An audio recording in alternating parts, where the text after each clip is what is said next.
And therefore, it's hardly surprising that it's this information that I'm going to be talking about now that has been most suppressed and most fiercely suppressed of all. Because if we realize who we really are and the nature of our true power to control our own destiny and control the direction of our lives, then the ability of a few to control the many becomes impossible. This is why we've had such emphasis over these thousands of years on creating religions and other prisons of the mind which have divorced us and kept us apart from the knowledge that would set us free. And we really come to another opposame, religion and science. As I document in my books, the same secret societies that created religion, all of them, were the same that created what we call science. This idea, excuse me if I insult your intelligence, that this world is all there is and we come from oblivion, and after a period in awakened consciousness of a few seconds or 100 years, we go back to oblivion. Get letters after your name for coming up for that, you know, it's amazing. And a big salary. Now, these two things appear to be opposites. One saying God and all this stuff, and you must do what God says. And this one saying there is no God, and it's kind of, you're just a cosmic accident, darling. They have many things in common. They have one key thing in common. They're both saying that control of our lives is not here, it's out here somewhere. What science is saying is always just a random accident, mate. Just your luck. And over here in religion, it's saying, well, yeah, your destiny is controlled by whether you serve and do what God says. Oh, by the way, me and my long frock and nice collar, I know what God wants, so do what I tell you and you'll be fine, darling. And so religion was used for so long, and still is used massively, to control people and shut their minds off from the reality of who they are and the nature of their true power, life itself indeed. And when, particularly during the last couple of centuries, people began in increasing numbers not to buy that little scam, along came this world is all there is science to pick them up. And the idea of both, and indeed the creators of both, were high initiates of the secret society and mystery school network who knew that both versions of life were a load of old crap. If we don't buy either, we can see what they're trying to keep us from. We are given the choice of being controlled by God or being basically a cosmic accident, okay? What we are not given the choice to see from early in our lives, unless we have enlightened parents, is that we are not a physical body and we are not just an entity that lives in a physical world. We are everything that exists. Increasingly open-minded science, and my goodness me, it's about time we had some of that, is starting to confirm what mystics and people that talk about this have been saying for thousands of years.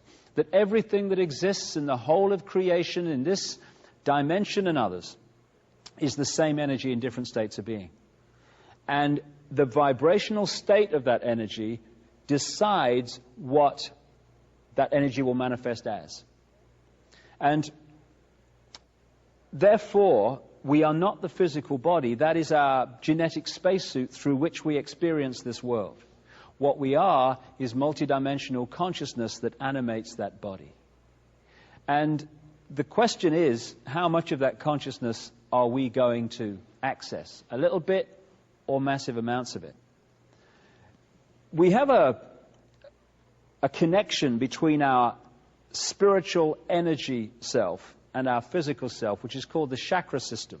It comes from a Sanskrit word meaning wheels of light, and the Sanskrit language comes from the Aryan race that came out of the Caucasus Mountains. You know the score by now. Now, what these chakra vortexes do, and there's 7 main ones but many others, is that they interpenetrate our levels of being.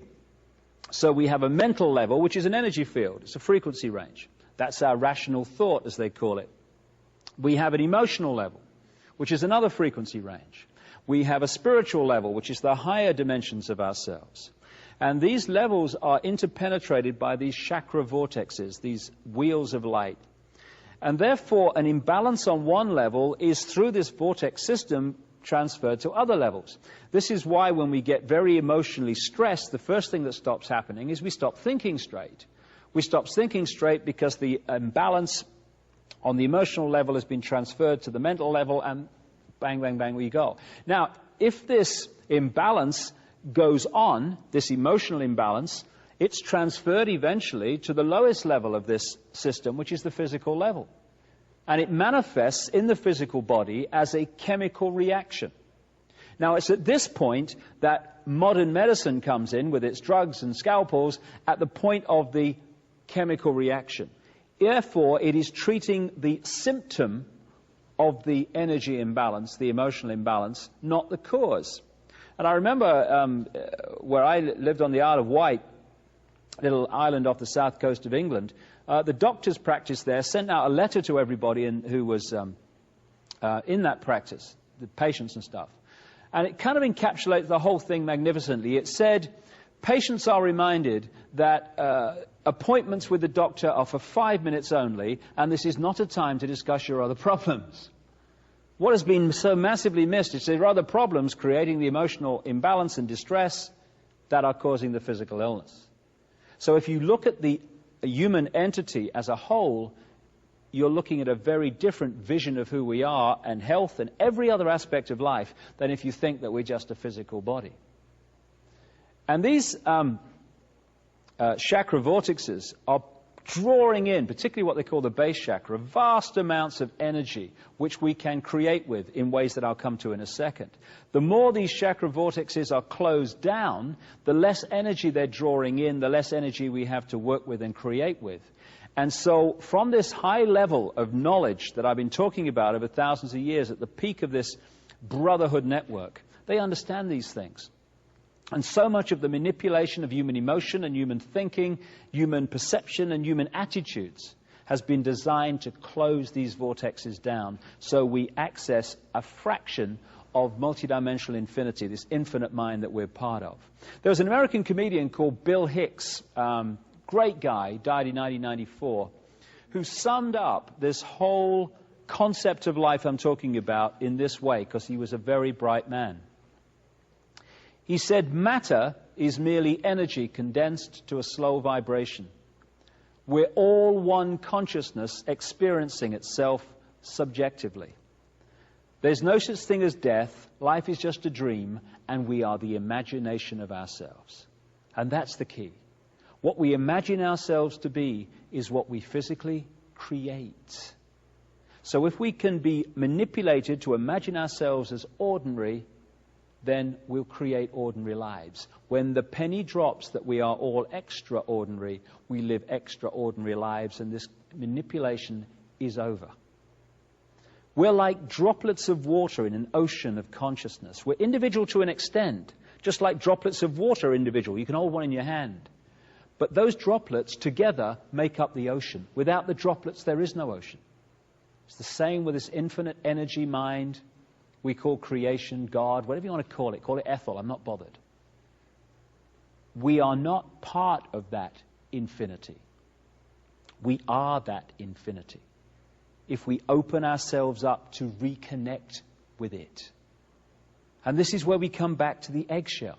Because most people are manipulated through fear and sense of limitation to shut off from that infinity and all its infinite wisdom, love, understanding that is available to be tapped any time, because it's us. Wherever you stand in infinity, you are at the center of infinity. So everything that exists is everything that exists. I am everything that exists. So are you.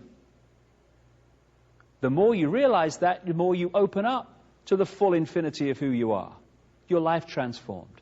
Your vision of yourself is transformed. Your vision of everything is transformed. The more you see yourself as just an individual, ordinary little man and woman in the street, I got no power, mate, what can I do? Once you do that, you are shutting yourself off from the infinity of who you are, and you become a fraction of what you are. And then you are able to be controlled, but only then. Which is why this understanding has been so suppressed. That's where most people live their lives.